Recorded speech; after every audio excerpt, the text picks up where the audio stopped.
I'm a 35-year-old woman, and I've always been fine with how my life is. I don't have kids, never wanted them, and I'm financially independent. My job keeps me busy, and I enjoy traveling and having the freedom to live my life on my terms. But if you were at my family's annual reunion last weekend, you'd think I was some kind of villain for not popping out a baby or dedicating my life to chasing after one. Family reunions are supposed to be fun, right? A time to catch up with relatives, eat way too much food, and maybe laugh over embarrassing childhood stories. Well, mine is more like an endurance test. The moment I stepped into the house, I could feel the tension. The subtle glances exchanged between aunts, the too wide smiles, and the loaded questions.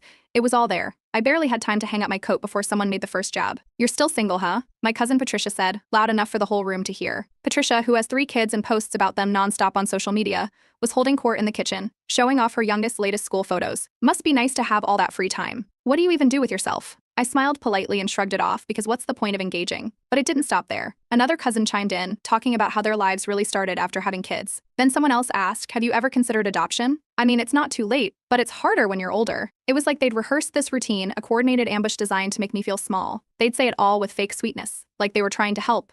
But the judgment was as clear as the lemonade on the table. Even my mom got in on it, casually mentioning that I was wasting my best years, and how every woman should experience the joy of motherhood. My dad nodded along, throwing in a comment about how they would have loved more grandkids. I tried to deflect, mentioning my career milestones and hobbies, but it didn't matter. My accomplishments never held any weight here. The only currency they valued was diapers, report cards, and family Christmas photos. At some point, the topic shifted to my younger sister, Laura. Growing up, she was the golden child. Beautiful, charming, and always the center of attention. If there was a spotlight, Laura was in it.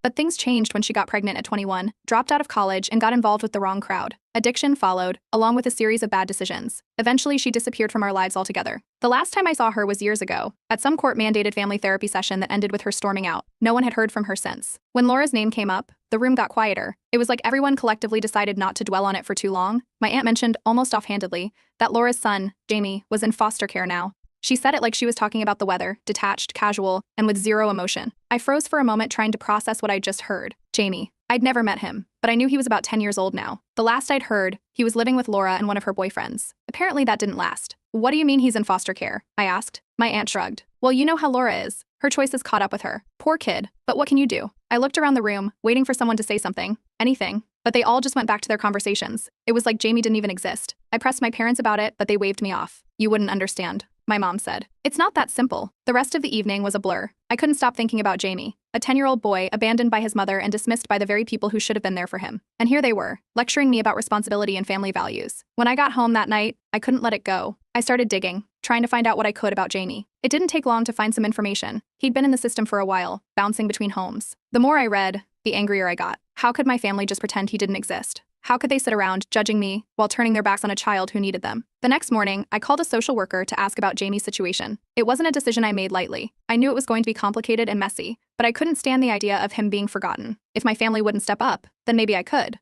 This wasn't about proving anything to anyone. It wasn't about silencing their judgment or making myself feel better. It was about Jamie, a kid who deserved more than the hand he'd been dealt, and I wasn't going to let him slip through the cracks. Update 1. I spent the next day making calls, trying to figure out how to meet Jamie. The social worker I spoke with told me Jamie had been in foster care for a few years. He'd been shuffled between homes, and apparently he had what they referred to as behavioral issues. When I asked what that meant, she mentioned difficulty adjusting, acting out, and struggling in school. It didn't surprise me. How could a kid go through what he had and not have some scars? The social worker was cautious about letting me visit him. She explained that Jamie had trust issues, and meeting new people could be overwhelming for him. But after hearing that I was a family member, though barely a blip in Jamie's life, she agreed to arrange a supervised visit. She warned me to manage my expectations. A week later, I showed up at the foster care center for the meeting. My palms were sweaty, and I kept adjusting my bag strap. I wasn't sure what I was walking into. The social worker led me to a small room with mismatched furniture and bright, peeling paint. Jamie was sitting at a table, drawing on a piece of paper. His hair was shaggy, and he looked much smaller than I expected for a 10-year-old. He didn't look up when I walked in. I sat across from him, unsure of what to say. The social worker introduced me and said I was his aunt. Jamie glanced at me briefly, then went back to his drawing. His shoulders were hunched, and he gripped the pencil tightly. I didn't want to push him, so I just commented on his drawing. He was sketching a robot, detailed and precise. When I complimented it, he mumbled a quick thanks but didn't stop working. The first meeting was quiet and awkward, but I felt a pull toward him. I couldn't explain it. He didn't trust me. Why would he? But I knew I wanted to come back. When I told my family about the visit, it went about as well as you'd expect. My mom rolled her eyes and said I was being dramatic. My dad scoffed and said I was playing hero. My cousins laughed and joked about how I was going to regret it. It stung, but it didn't matter. I wasn't doing this for them. Over the next few weeks, I visited Jamie a few more times. He was always cautious, but he started to open up. I brought him a sketchbook on one visit, and his face lit up for the first time. He loved to draw robots, spaceships, and superheroes.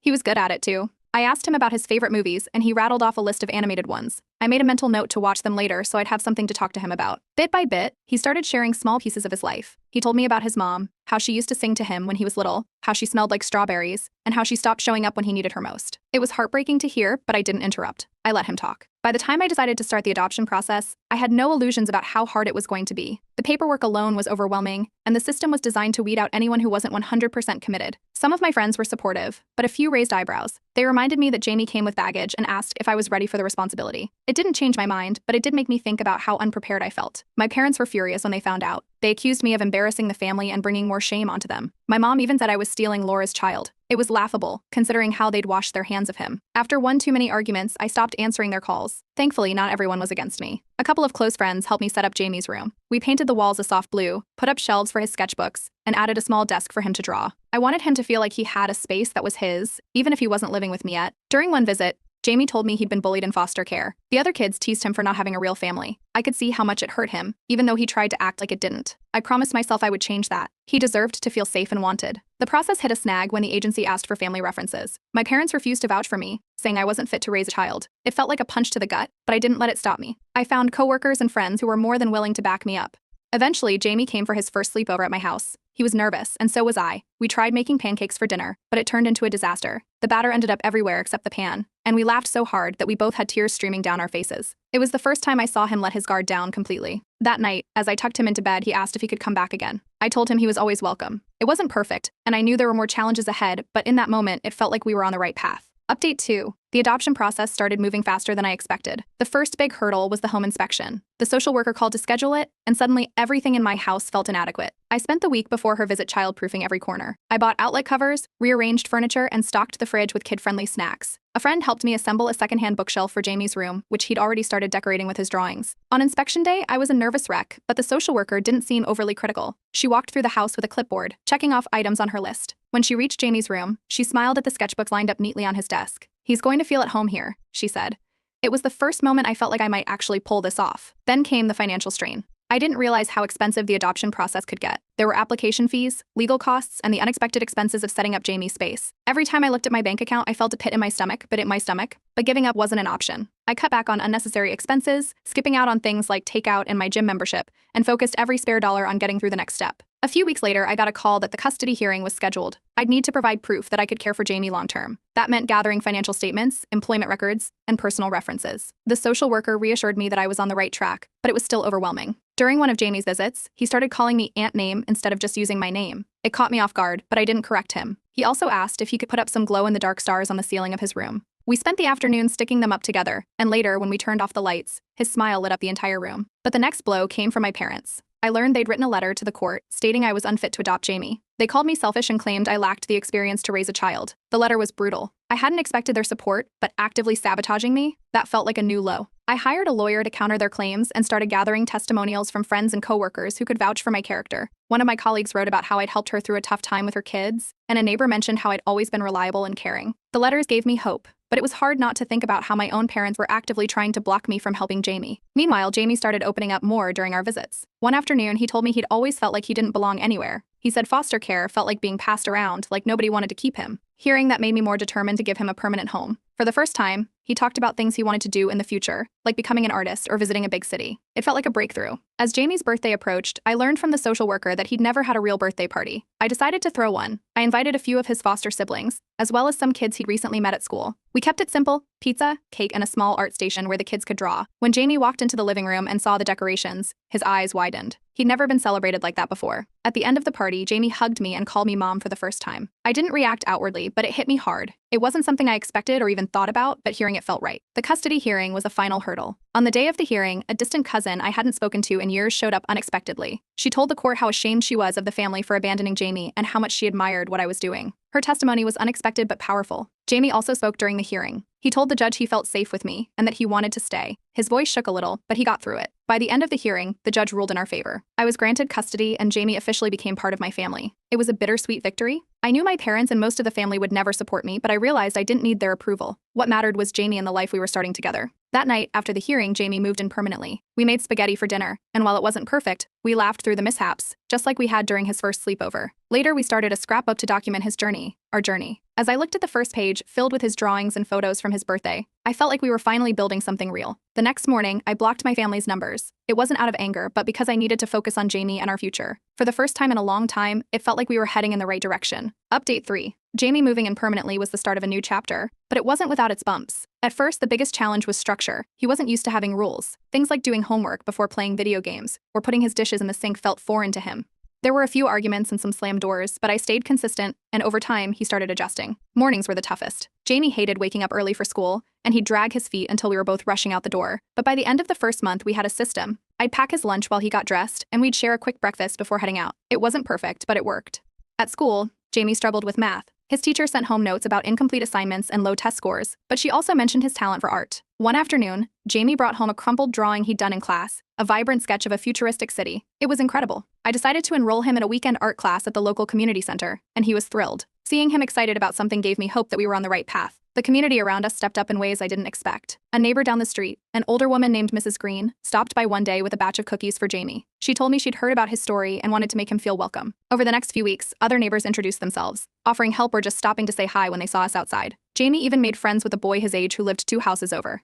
They bonded over a shared love of video games and spent afternoons riding bikes around the neighborhood. For spring break, I planned a road trip. Jamie had never seen the ocean, so I decided to take him to the coast. The drive was long, but we passed the time singing along to the radio and playing I Spy. When we finally arrived, Jamie ran straight to the water, shoes and all, and laughed as the waves splashed over his feet. It was the happiest I'd seen him. We spent the weekend building sandcastles, collecting seashells, and eating way too much ice cream. On the way home, he fell asleep in the car, clutching a souvenir seashell he'd found. Back at school, Jamie's art teacher asked if she could feature one of his drawings in a school exhibition. Jamie was nervous about it at first, but when the night of the exhibition came, he was beaming with pride. His drawing, a detailed portrait of a robot, was displayed prominently and parents and students stopped to admire it. Seeing people appreciate his talent boosted his confidence, and I couldn't have been prouder. Things took a turn when I got a message from Laura. It was the first time I'd heard from her in years. She wanted to see Jamie. I didn't know how to handle it, so I sat Jamie down and told him about the message. I made it clear that the decision was his. He hesitated but eventually agreed to meet her. The reunion was tense. We met at a park, with me sitting nearby while Jamie and Laura talked. Jamie was polite but guarded, and Laura seemed unsure of how to connect with him. She apologized for not being there, but Jamie didn't say much. After an hour, he came back to sit with me,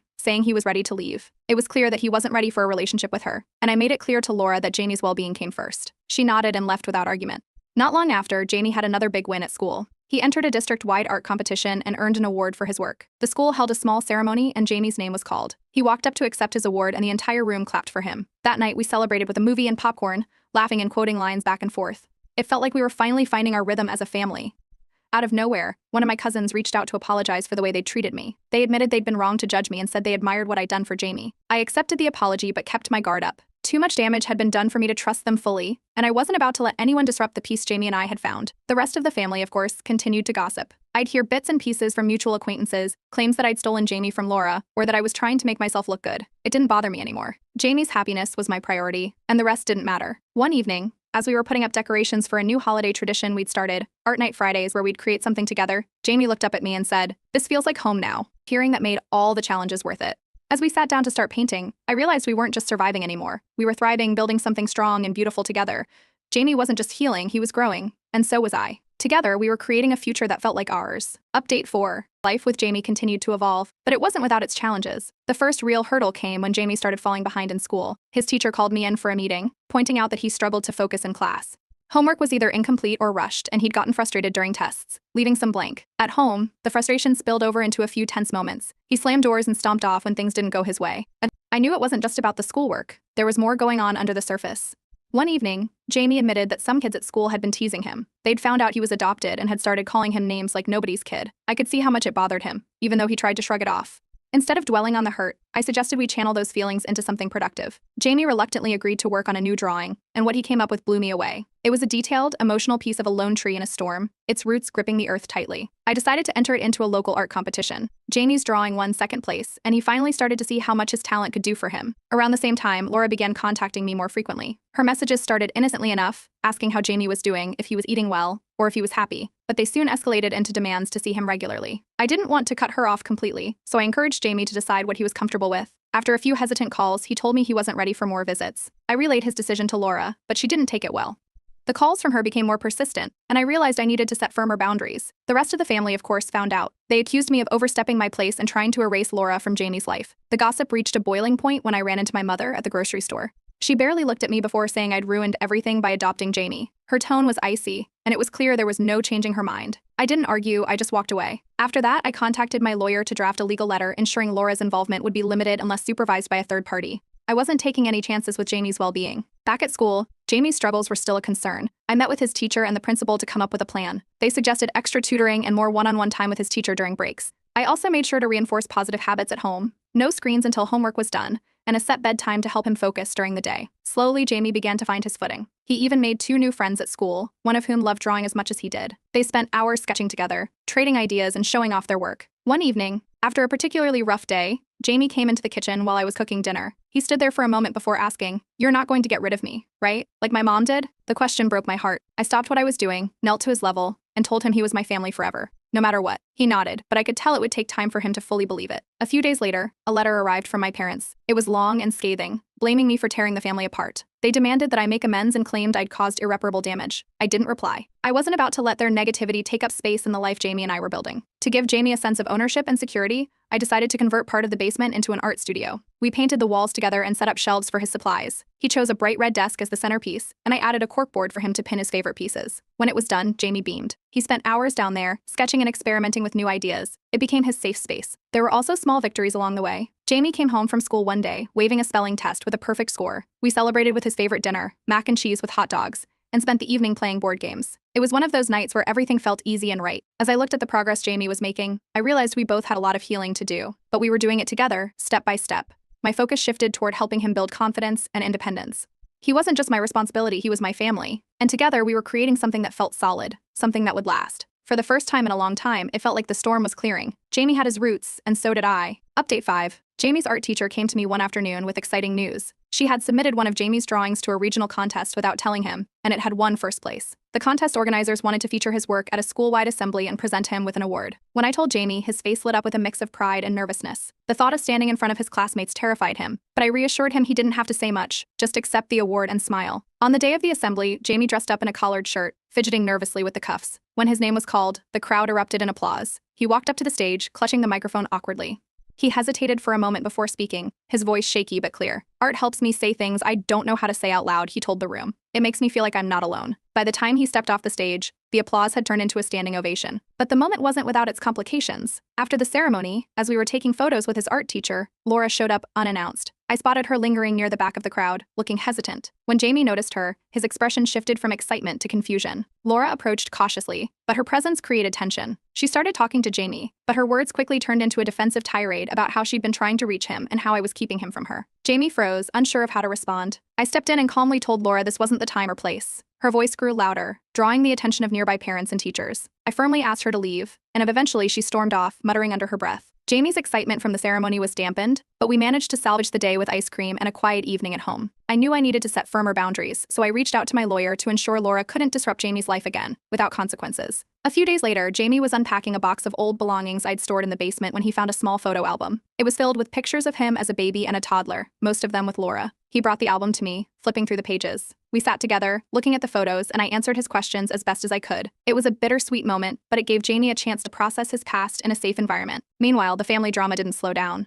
My extended relatives had taken to social media, accusing me of stealing Jamie from Laura and spreading false stories about how I'd manipulated the system. The posts were harsh and full of lies, but I ignored them. I didn't need their validation, and I wasn't about to let their toxicity affect Jamie. Unexpectedly, Anna, the cousin who had supported me during the custody hearing, reached out. She had seen the posts and wanted to publicly defend me. She wrote a heartfelt post of her own, calling out the family's hypocrisy and praising me for stepping up when no one else would. Her words carried weight, and the tide of public opinion shifted slightly in my favor. At school, Jamie's principal called me to commend his progress. He told me Jamie had become a role model for other kids, especially those who struggled with confidence. Hearing that filled me with pride. Jamie's transformation was visible in everything he did. His art was even displayed at a local gallery's youth showcase, where community members stopped to admire his work.